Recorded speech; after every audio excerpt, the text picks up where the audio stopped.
Zine arloko sortzaileei, ekoizleei eta banatzaileei topagune bat eskaintzen die Zinemaldiak Santelmon, negozioa sortzeko eta aurrez aurreko harremanak bultzatzeko toki erakargarria. Bata pelikula bila dabil, hasi berriak bultzatzeko, bestea, zine latinoaren programatzailea da Estatu Batuetako jaialdietan. Hablar con gente, hacer networking, que es lo que uno hace en estos festivales. Y en mi caso es ver mucho cine.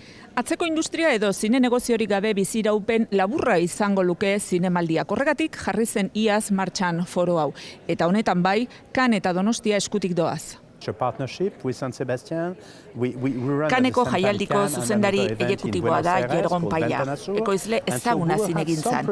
Zinemaldiarekin hitzarmena dute eta ekoizpena lortzen duten proiektuek zirkuitoa egingo dute Buenos Aireseko Bentana Surren, Cannesen maiatzan eta Donostian gero.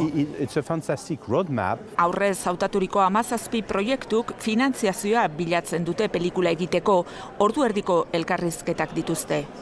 Maia Zimmerman ekoizlea da Motibo Filmsen. Pelikula bila dator. Proiektuaren atzetik daudenak ezagutu nahi ditu. 10 minutuan badaki pelikulan dirua sartu nahi duen ala ez.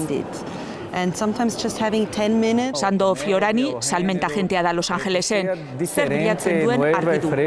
Foroa Zinemaldiaren zuzendaritzaren apustua da. Zine latinoaren Europako atea izan nahi dute. Hemen, pelikulek, erosleak eta kokoizpena lortzen badute, etorri ez den industriak ikusi eta etorriko da negoziogunea delako. 10 ekoizpen lortu dira eta paper proiektutik pantailako pelikula izatera pasako dira.